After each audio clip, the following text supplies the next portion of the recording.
Hello friends, हमारे channel Hindi IT गुरु में आप सभी मित्रों का स्वागत है। जैसा कि हम लोग कल इकोनॉमिक्स के बारे में जान चुके हैं, अब हम पढ़ेंगे इकोनॉमी।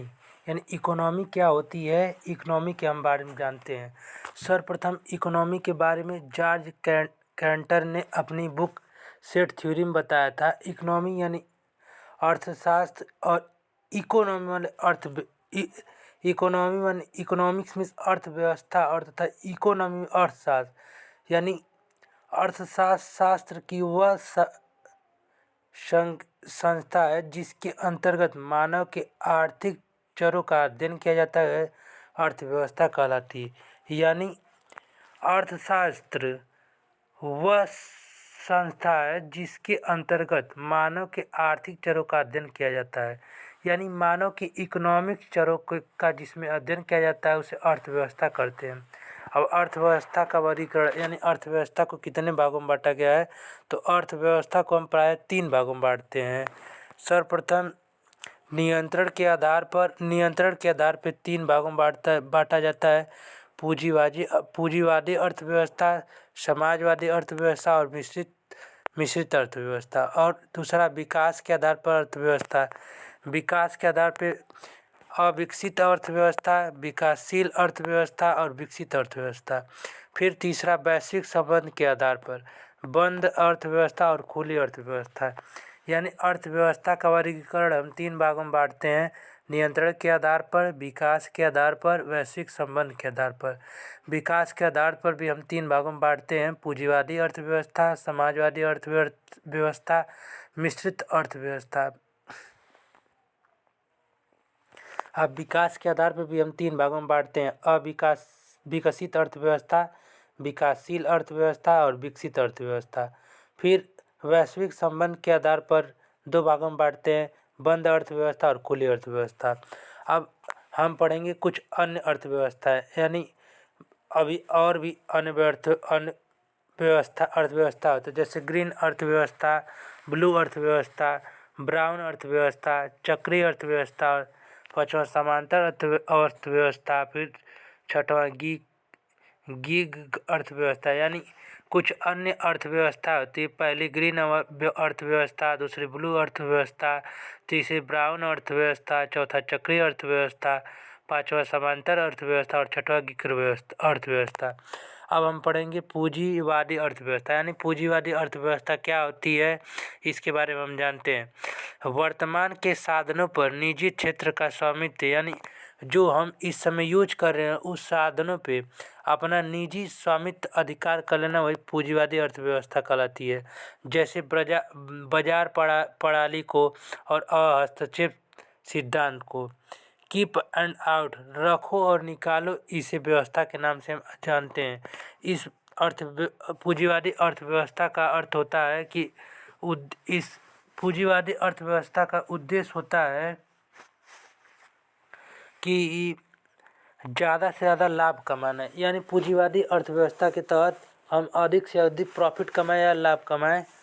फिर इनके जनक, पूंजीवादी अर्थव्यवस्था के जनक एडम स्मिथ को माना जाता है। एडम स्मिथ जिन्होंने बताया था कि अदृश्य हाथ शब्द का प्रयोग किया था। यानी अदृश्य हाथ का प्रयोग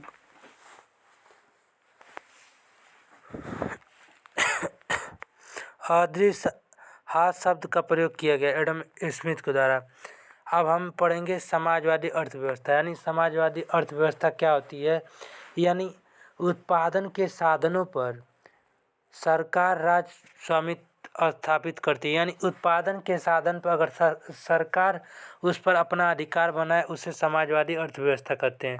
यानी आय का वितरण समान होता है और समाजवादी अर्थव्यवस्था में आय का वितरण समान होता है और इसका उद्देश्य होता है जन कल्याण के लिए अच्छी से अच्छी लाभ पहुंचाना। और इसके जनक सोवियत संघ रूस को माना जाता है। यानी आधुनिक समाजवाद का जनक कार्ल मार्क्स या दास कौटिल्य को, इनकी बुक का नाम है दास कौटिल्य। यानी सामाजिक अर्थव्यवस्था होता है उत्पादन के साधनों पर सरकार द्वारा स्वामित्व पाया जाना, आय का वितरण समान होता है इसमें और इसका उद्देश्य होता है जन कल्याण, जो सोवियत संघ रूस के द्वारा की ग्रहण किया। इसके आधुनिक समाजवाद का जनक कार्ल मार्क्स और इनके बुक का नाम है दास कैपिटल। अब हम पढ़ेंगे मिश्रित अर्थव्यवस्था यानी मिक्स्ड इकोनॉमी, जिसके जनक जेएम केन्स को माना जाता है। इन्हें सार्वजनिक क्षेत्र और निजी क्षेत्र का सहअस्तित्व मिश्रित अर्थव्यवस्था को माना जाता है। इसे गोल्डन चेन ऑफ इकोनॉमी कहते हैं, यानी इससे गोल्डन चेन ऑफ इकोनॉमिक्स करते हैं। 1948 में पहली बार भारतीय अर्थव्यवस्था को मिश्रित अर्थव्यवस्था संबोधित किया गया, यानी 1948 ईस्वी में पहली बार भारतीय अर्थव्यवस्था को मिश्रित अर्थव्यवस्था के नाम से संबोधित किया गया था। अब विकास के आधार पर अविकसित अर्थव्यवस्था यानी अविकसित अर्थव्यवस्था को हम दो भागों में बांटते हैं, संसाधन और टेक्नोलॉजी। यानी संसाधन और टेक्नोलॉजी यह दुनिया का चौथी दुनिया का देश है यानी अविकसित अर्थव्यवस्था में। इसे प्राकृतिक संसाधन होता है, इसमें आता है भौतिक संसाधन आता है और मानव निर्मित यानी मानव के द्वारा निर्मित संसाधन आता है, और टेक्नोलॉजी में अविकसित अर्थव्यवस्था आती है। यानी अविकसित अर्थव्यवस्था में प्राकृतिक संसाधन आता है, भौतिक संसाधन आता है, मानव निर्मित संसाधन, और टेक्नोलॉजी में अविकसित अर्थव्यवस्था आती है। अब विकासशील अर्थव्यवस्था हम पढ़ेंगे। यह दुनिया का तीसरा सबसे बड़ा देश है।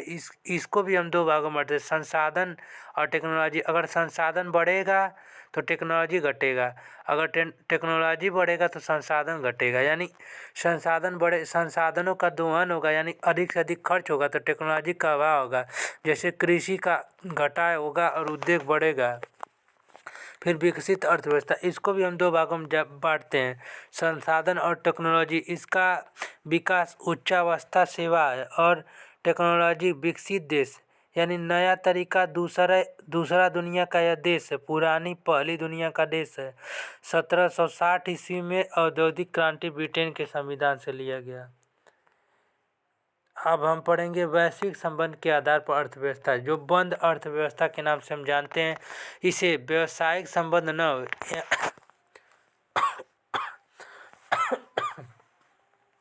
यानी व्यावसायिक संबंध न हो, इसमें आयात नहीं होता है ना ही निर्यात होता है, यानी यह उदासीन जीरो होता है। 1991 के पहले भारत में बंद अर्थव्यवस्था का उदाहरण था, यानी भारत जो था 1991 के पहले बंद अर्थव्यवस्था का उदाहरण था। यानी बंद अर्थव्यवस्था व्यावसायिक संबंध का नहीं होता, इसमें आयात निर्यात नहीं होता। 1991 के पहले भारत बंद अर्थव्यवस्था का उदाहरण था। अब खुली अर्थव्यवस्था, इसमें आयात और निर्यात दोनों होता है। इसमें संरक्षणवाद और प्रतिस्पर्धा बढ़ावा होती है और स्वतंत्रतापूर्वक इसमें की जाती है। अब हम कुछ महत्वपूर्ण आधुनिक अर्थव्यवस्था नेक्स्ट वीडियो पर, तब तक के लिए थैंक यू।